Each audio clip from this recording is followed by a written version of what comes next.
drive-by, Miami style. I don't think so.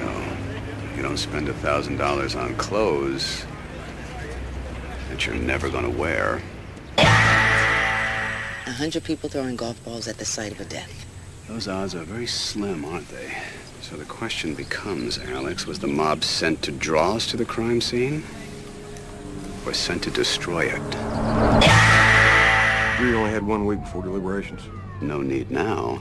The verdict is in. 28 millimeters, not from this gun. That's a monster caliber. Penetrate up to 48 layers of Kevlar. Something tells me this guy was planning something big. And not alone. Frank, it turns out the wave is not the only thing about to hit Miami. Every 5 minutes, they call it speed dating. Our victim had 15 dates. Well, you know what they say, Frank. Speed kills. You don't fall 3 stories, get up and run away. You do, if you've got something to hide. You mean IRS? So that makes this a seizure kit, and Mr. Whitley a liar. Murder multiplied by 15 years. So we have a victim that started the weekend, big man on campus, and ended it dead on arrival. We gotta move quick. Tide is rising, and we have a sinking crime scene. Got caught in the crossfire. That's what happens when worlds collide. Time to murder it!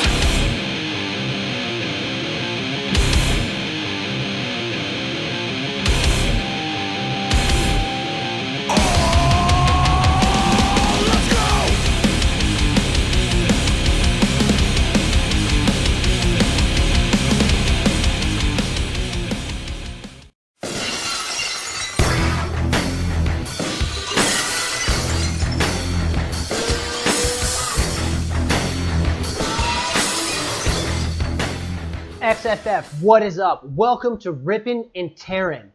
I am your host, Matt Hellraven Vasquez, and I'm glad you're here with me today. Today we're going to talk injuries, we're going to talk shows, we're going to talk what the fuck Sammy for the farm. We welcome back a Rippin' and Tearin' favorite. Even though he cut on my draft, he will be here. I'll save that surprise. But first things first. Remember, Sally, when I promised to kill you last? That's right, Major. You did. I lied. So we open this show with an anti-YouTube stance, anti-copyright stance, and anti-creative stance. I've been doing this show now for 9 episodes, which means I've got right around, 8 hours of content, and I get a grand total of maybe, somewhere between 30 and 50 hits. Yet my last episode, which I felt was the best that I've done, I've gone back, I've listened to some of the old episodes, and honestly, guys, it's fucking painful, and you grow, and that's what I want to do. But I've got serious issue that I have stolen nothing from these artists. I pay for all the music that I put in it, and it gets flagged, and it gets taken down. And I know that a good portion of the league didn't get an opportunity to go ahead and hear the last show. And there was some really good shit on there. So that's why we're broadcasting on HBO. You can tell that L. Raven is so freaking angry right now with, thanks Kurt, the Copyright Act of 1786. Fucking seriously? I've got Benjamin Franklin stepping on my nuts right now? This ain't cool. Look, the point is this. I know that TMI had some technical difficulties too.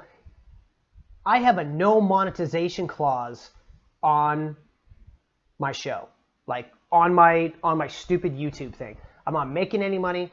I'm spending my free time. If anything, I'm spending money because I'm buying these songs like a loyal fan to these bands. So blow me, YouTube. You could say he's a camper and he's not very happy. All right, let's talk injuries. Kelvin Benjamin goes down. Jordy Nelson goes down in a preseason game. Mike Pouncey down again for the Steelers. It has been already a rough preseason practice schedule for a lot of players. The Jordan ACL injury is just kind of epitome for why we shouldn't go ahead and have fucking preseason games, or why these guys shouldn't play. A guy coming off of hip surgery who already is a veteran, who has chemistry, doesn't need to be playing in these games. They're meaningless. He doesn't need it. They can earn their reps in practice. And you're like, okay, well, he's safe in practice, but they're not, because you see what happened with Kelvin Benjamin.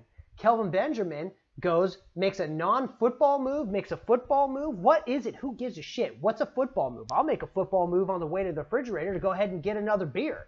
The fact of the matter is, I'm not blowing out an ACL doing it. Of course, I'm not wearing cleats inside the house, but hey, it doesn't matter. The loss of these players not only impacts the GMs here, but it impacts the game. And it's already starting. The attrition is already starting, which is why, God, it kills me. It kills El Raven to say this.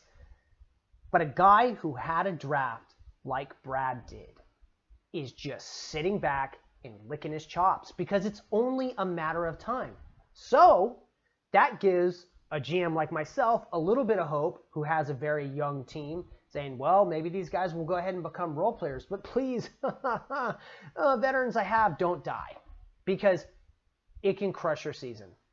And the Jordy Nelson loss, I saw it on the chat boards. Miami, I could beat you with, one arm tied behind my back, or whatever the hell he said, dude. 3 dead running backs, whatever. Bullshit, Jets. That is a critical loss to your team, and it sucks. It sucks because I want you to go down fair and square. I don't want you to go down because of injuries, and I'm sure that you benefited last year from injuries, but I wasn't here, so I don't give a shit. I don't give a shit. Okay? These injuries suck. They hurt the game. They hurt the game that we enjoy, that we're playing right now, and it's not the end of it. We're only week 2, and I'm recording this before 3 games are done here this afternoon. So who knows? Who knows what's going to go ahead and happen? Let's go ahead and talk about Dan sends the farm for Sammy Watkins. No. No, Dan. No. You have been propped up by the entire league for this team that you put together from last year after starting whatever it was. I've heard different conflicting stories. We know at least you lost the first 3 games. You did not need to tinker with this team. This team was solid, and all you've done is trade Jordy to the Jets. Thank you for that. No, but seriously, you have continued to go ahead and sell off parts of your team. The whole league was giving you a freaking blowjob over your 2015 draft, and now 2/3 of it resides on the Denver Broncos roster. And I don't understand how that helps you exactly. I don't understand how you don't feel like you definitely could win this year, because the roster you had 2 or 3 months ago, you could have won this year. Sammy Watkins is 2 to 3 years away, maybe 4, of getting a solid quarterback to being relevant. That's a fact. You gave up Perryman, Brown, Fowler, a 1 and a 2. You gave up 5 for 1. 5 for 1. This is a case of a general manager getting locked onto a certain player. And we see it happen all the time. You're in love with a certain player and you just cannot let it go.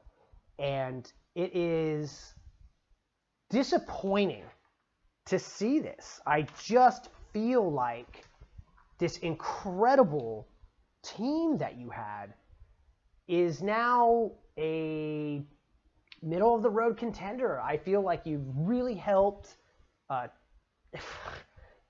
Tennessee, who was down in the dumps, and now the dude has like a breath of life. You've helped Al, who wants to help Al, worst guy to trade, which, by the way, Al, why is it so hard to get a trade done with you? Or A, Why can't you like be like, hey man, I don't think that's going to work, but blah, blah, blah. When I send you trade offers and you don't respond, but then you go and you whisper sweet nothings to me on the air about, hey, blah, blah, blah, your team's going to be good. Go ahead and trade with me. Well, no, not when you're sending the horse shit you're sending over here, okay? Right? I know we both spent time in Texas. That ain't working for me. But getting back to Dan, I still like this team. I just feel like someone needs to take your mouse and keyboard away from you until you got to start setting your lineup. Rippin' and Terran is brought to you in part by, yep, you guessed it, American Ninja 2.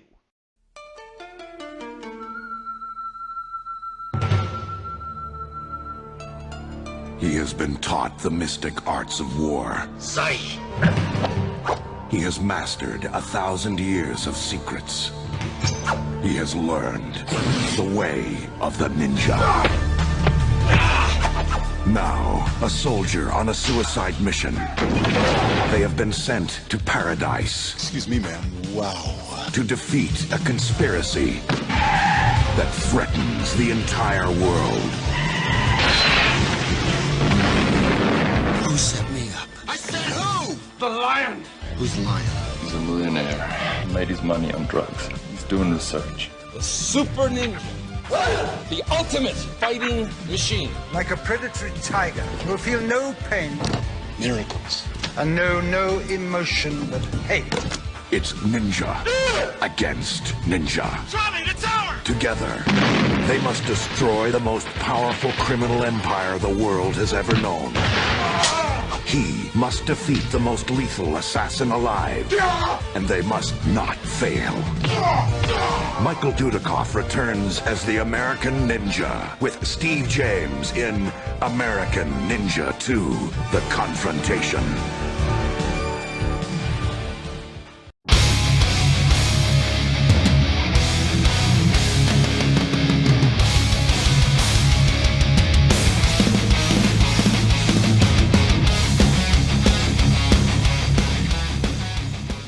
Welcome back. Okay, so many great things about that. First off, American Ninja 2 trailer was done by Optimus Prime, so there's nobody here from the 80s that cannot go ahead and love that trailer. And if you've never seen American Ninja, then you're not American. All right, so let's get back to what we're going on. We had a lot of content. L. Raven's coming in on the back end of that content, which is great because it gives us something else to talk about. We had a new commish show. We had a new TMI show. We had a new Winning You're In show. Let's go ahead and start with TMI. Kurt and Josh were back after a long layoff. And what did they bring us? Shoddy production. The TMI show is the Lockheed Martin of XFF. I don't want to listen to Kurt in a wind tunnel and echoes of Josh. I expect more. Now, on an overall content portion of it, they talked about Josh's article, which, was very enlightening. If you have 8 300-point players, you're going to do well. Well, Josh, I hope you didn't spend a ton of time putting together that data, because I think most of the league would agree with you. Good players equals success. You could say he stated the obvious. The Winning You're In show returned this last week, and we got a bombshell. Jesse of the New York Jets was going to go ahead and come on the show.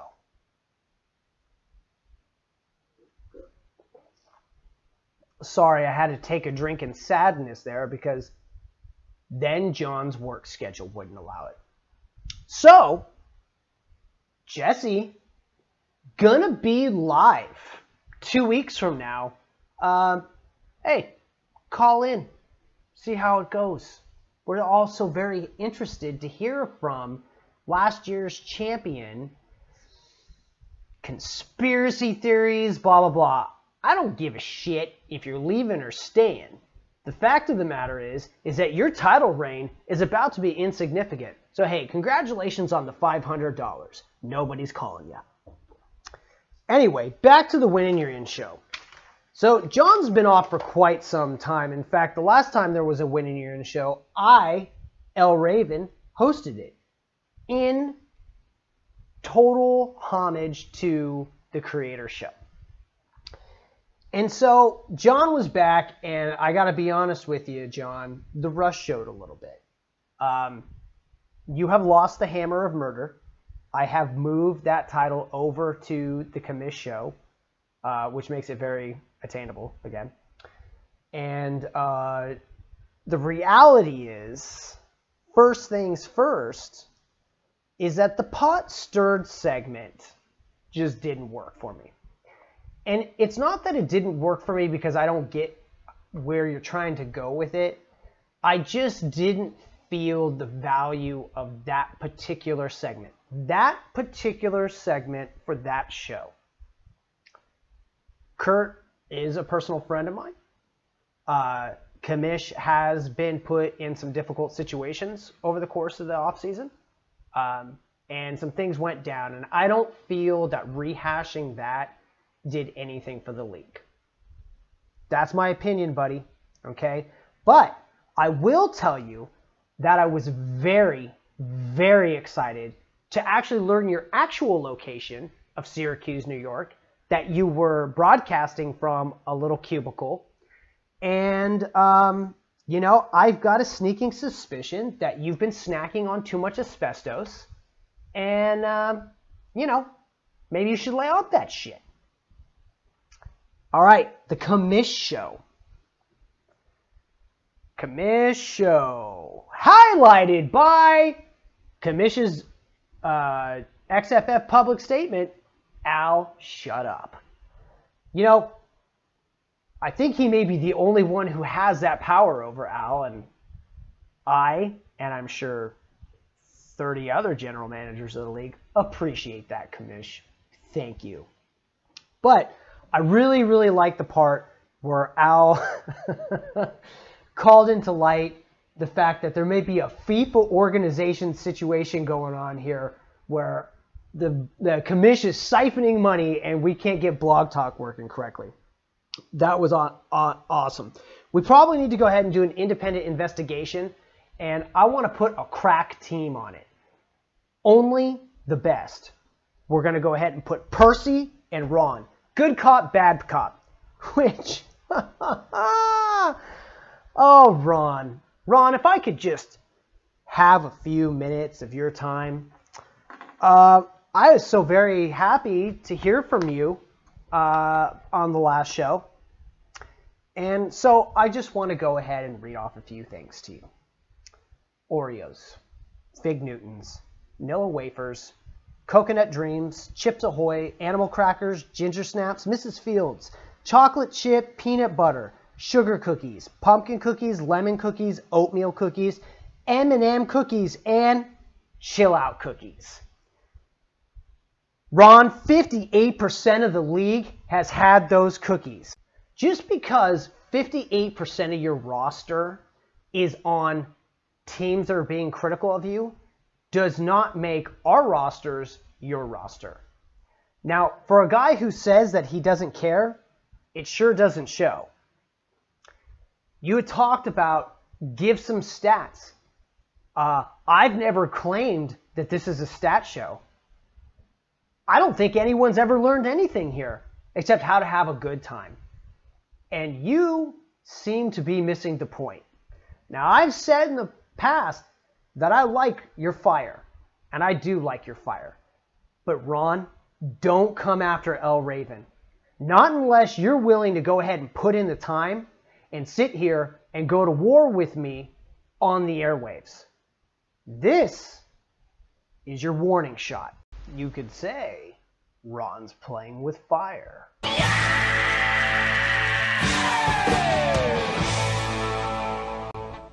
Rippin' and Tearin' is brought to you in part by Corey Feldman, Edgar Frog, Lost Boys 2. I know you guys are thinking, how many more of these are there? This is one of those good news, bad news scenario things. What do you want first? Bad news. The wine that Shane gave you the other night wasn't wine. It was blood. Your sister's a suck monkey. What he's trying to say is, we're vampires. Oh, scary. No, but seriously, we're vampires.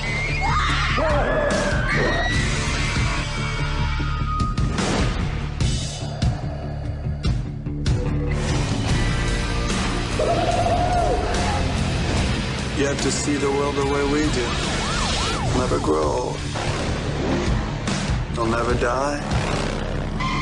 And you'll never know fear again. I'm Edgar Frog, surfboard shaper and vampire hunter.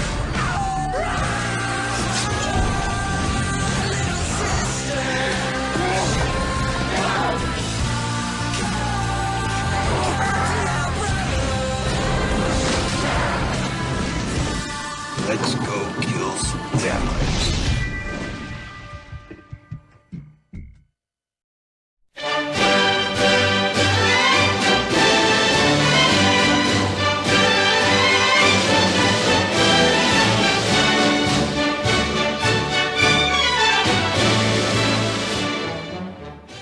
All right, that's enough of that crap.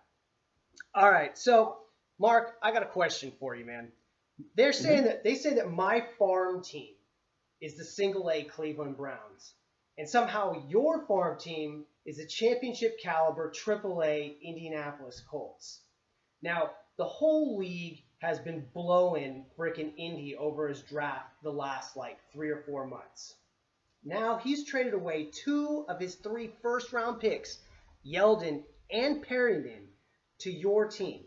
So you basically ended up with 3 2014 first-round draft picks, and Amari Cooper, and a first and a second in 2016, all pretty much because of Indianapolis. So I guess my question is how, man? Indy and I, we seem to rate similar players. So, I think Chi-Town called us where he made some wild accusation that it was there was some collusion going on, and I can assure you that there was no collusion. There was a big email chain going back and forth between Dan and myself on it. And the thing is with the likes of Yeldon, I gave away a stud linebacker, arguably the best linebacker on the game, and a 3rd-round pick for Yeldon, which I thought at the time was a high price to pay. And I think Dan got the better side of that deal. Whereas, and the issue is that you don't always want to trade these players. So he didn't really want to trade Yeldon. I didn't really want to trade David. But at the same time, I overpaid, so it was too good a deal for him to turn down. The same with the Watkins deal. I didn't particularly want to trade Watkins. It came from a conversation about another player on his roster that I was just chewing the fat really, and just seeing how he rated him and whether he'd be tradable. And then we got talking about Watkins, and a few people had spoken to me about Watkins. And Al put in some his usual Al type offers. And Dan and me got chatting, and it just kind of went from there. We came to an agreement on it. And I think, Dan paid a high price, but I didn't want to trade Watkins. So you have to overpay to get players to get people that other people don't want to trade. That's it, really. But Watkins is sitting on a team that is 2 to 3 years away from having a real quarterback. Now we've heard Dan try to go ahead and explain this way why he sent 2 players and 2 picks for a guy who has no quarterback. I mean, his upside is capped by guys named Castle, E.J. Manuel, and Tavares Travis, Tyrod Taylor. So, walk me through how you were able to convince him that this was a good deal for him. No, I didn't really have to convince him.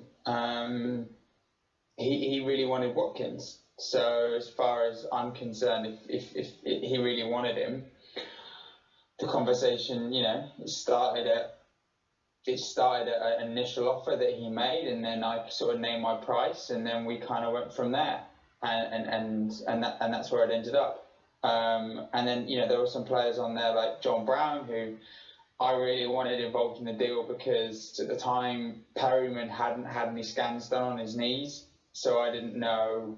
I wanted a little bit of an insurance. So that's why we ended up throwing some picks in there. And then Fowler, I wanted a solid defensive end. And the problem is, I think for Dan at that point, was I really wanted Fowler thrown in. And the way he was looking at it was, I'm only Dante Fowler away from getting the guy I really, really want. And it was the same thing that Miami did to me in the draft, where everybody said I overpaid to get up to Amari Cooper, but I didn't want to trade away 2 of my seconds. And he was like, what do you care? He's like, you're going to get a generational talent here. It's going to cost you a couple of picks. And I think Dan had a similar type thing where he was like, it's only going to cost me Fowler. Why not do it? He's out for a season. Who knows if he's going to ever come back from the ACL injury. So what was the catalyst that got this trade going? Was it the first and the second round pick, or was it the players? Because I mean, literally, you're making out with 5 players for 1. So what I understand, it sounds like Fowler was what finished the deal. So in that respect, was the 1 and the 2 where the talk started?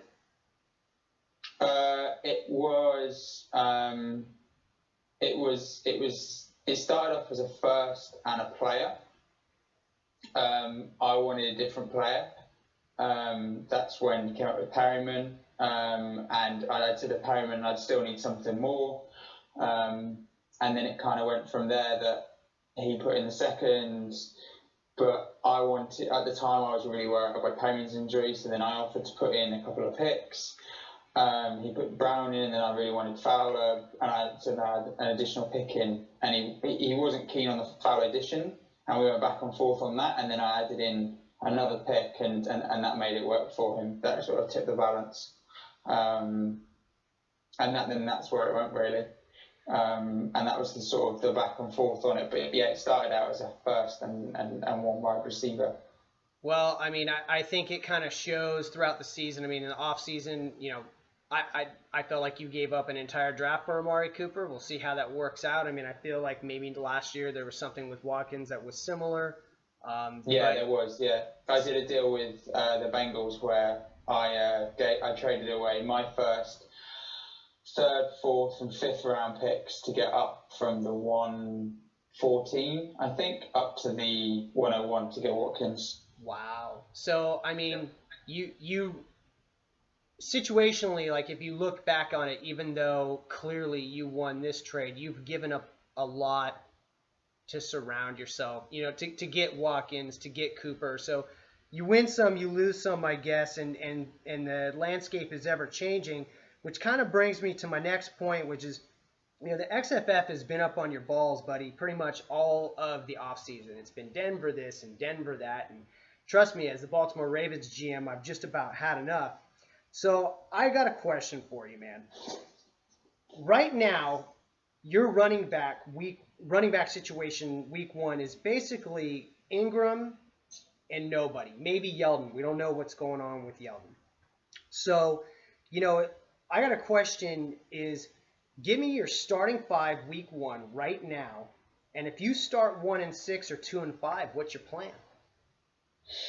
The starting lineup as it stands for week 1 is going to be Jonas Gray.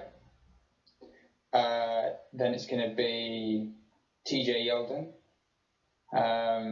Mark Ingram, and then it's going to be Julio Jones and Amari Cooper. And who do you face in the first week? Do you know that? First week, yeah, I do. I have got that. I haven't got it in front of me. I think I've got Kansas the first week, and somebody else. I think I've got one of my division. I think I've got 2 of my division teams actually. But I'm pretty sure I don't take Oakland on until week 2 or week 3. But because they're going to be tough. But yeah. Jonas Gray, I think I was banging on about him for a long time, and then he broke out for that run the other day. Blunt's he's not going to start week 1. That's assured. I don't have much faith in James White. I think Gray's going to run with it. for the want of a better phrase. Yeldon, he'll be back to full fitness. That guy's a stud. If he's playing well, they're not going to not give him the rock. He's going to run. Ingram's going to be focal point. Amari Cooper is brilliant. Julio Jones could rack up 40 points on his first week. I've got no worries. Okay, if you say so. That lineup personally doesn't scare me compared to the lineup that you're going to be able to field probably after Le'Veon Bell comes back. But that gets me to my last question, man. You know, you've really been trying to sell me on your linebacking core as up and coming. You know I'm in the market for a linebacker. At defensive end, it's Robert Quinn and pretty much nobody. Don't even try to sell me on Lawrence. I'm not buying it. Your defensive tackles make me sick. Your DBs are low tier, and Tebow and Branch can't stay healthy. The rest of the safeties are kind of meh. What I'm trying to say is your D scares nobody. Tell the XFF in a few sentences why your team wins the West this year. At DC, you got Ryan Davis. That guy's going to rack up sacks this year. He's going to be, you get. Okay. He is. No, I'm not saying he's not, man. I like that he's going to rack up sacks to shit. He's going to wrap up sacks of shit. All right, keep it going, man. Yeah, and then you're going to have DeMarcus Lawrence break out year for Dallas this year. It can't just be all guys that we go, oh, he's a name, oh, he's a name, he's a name. Do your research. You cannot fill a roster on this with just highly paid studs. DeMarcus Lawrence is going to have a breakout season. He's next to Robert Quinn. And then you look at my linebacker, Christian Jones. He is going to be he's the focal point of Vic Fangio's new defense up in there in Chi-Town. He's going to be on the type of year that Jamie Collins had for the Patriots last year, when nobody knew who Jamie Collins was really and nobody really cared. Then you've got the Paz down in Florida. You've got Barrington, who's going to get the starting job there in Green Bay. Kirksey, who's coming along really well up in Cleveland. Jared Mayo, I think he'll probably play about 6 games all season, probably. But even so, he can fit in. And then you've got Tulloch, solid linebacker up there in Detroit, and Kevin Minter, who's got the starting job down in Arizona. I'm feeling pretty confident. And then Freeman, Jarrell Freeman up in Indiana. So up in Indianapolis. Do you work in Do you work in PR? Yeah, I do. Dude, it totally sounds like it. Well, hey, Mark, I appreciate your time today. I got a Ribbon and Terran is brought to you by, this is for you, buddy, Invasion USA and Rambo 3.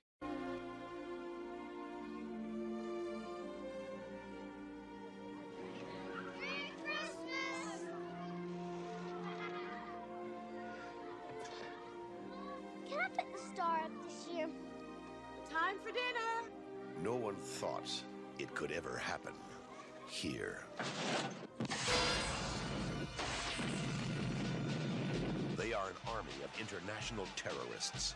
America has not been invaded by a foreign enemy in nearly 200 years. Their target, America. Their objective, control. 18 hours from now, America will be a different place.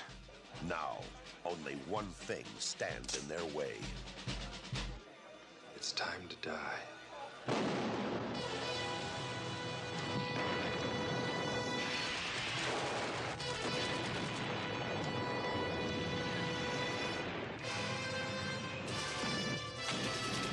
Didn't work, huh?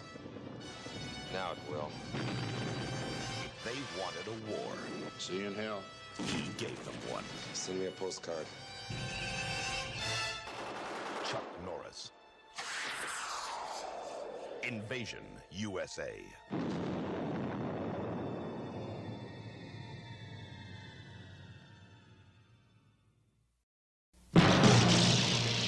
This mission's important, John. I want you to come with me to help me lead the team.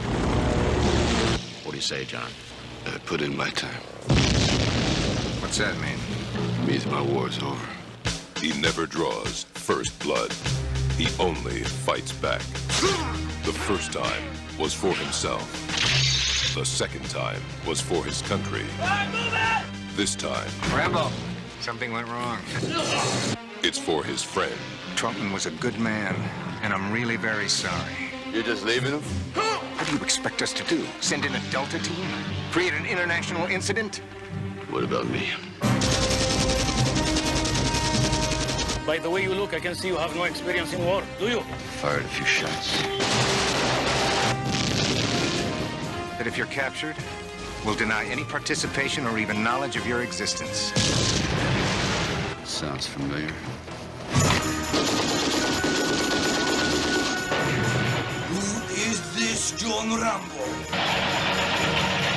You'll find out.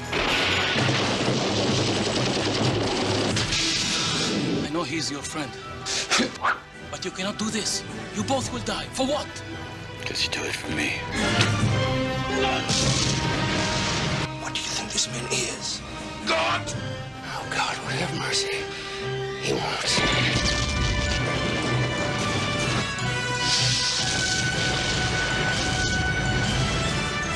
Who are you? The worst nightmare. Stallone. Rambo 3. I'm sorry I got you into this, John. No, you're not. So I just went to the store, I got some negotiation juice. Little fucking Lagunitas Hairy Eyeball 9.1. Don't ever fucking negotiate without negotiation juice. If you're doing it, you're hurting yourself, you're hurting the league, and you're hurting fucking your family and your loved ones. Okay? Not saying I got a drinking problem. I have a fucking drinking habit. Okay? And I support it with fantasy football as an excuse.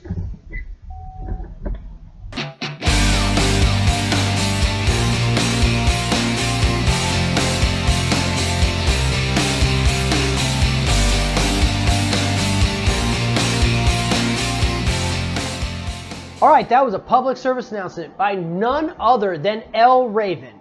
Okay, take that to heart. That actually was a piece from a mini-series I was going to do called XFF Hard Knocks, Baltimore Ravens. But I decided not to do it because I think even by HBO standards, it flew off the profanity chart. I went back and reviewed some of the footage, and it was inappropriate, definitely by commish standards. I just didn't feel like that was an envelope I needed to push.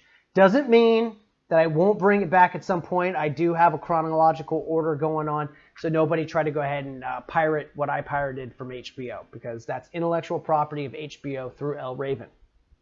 Now, once again, want to remind you that Rippin' and Tearin' returns 2 weeks from tonight, live on Blog Talk Radio, Sunday night with the Shitbird, September 6th. I only got one thing to say about that.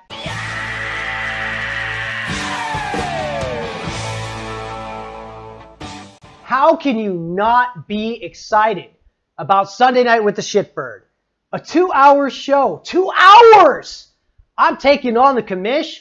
I'm taking on John, Philly John. And hey, you caramel eating cookie little analysts, stay out of my way. You know I'm talking to you, Luke. You guys get ready. Sunday night with the Shitbird. It's going to be awesome. I've been holding back. You just, El Raven, you've been holding back. This show was so awesome. That's right. I've been holding back. We are going to have interviews. We are going to have commercials. We are going to have live interaction with the audience. And you know what else we're going to have? Fireworks! I will see you guys in 2 weeks. This is El Raven signing off.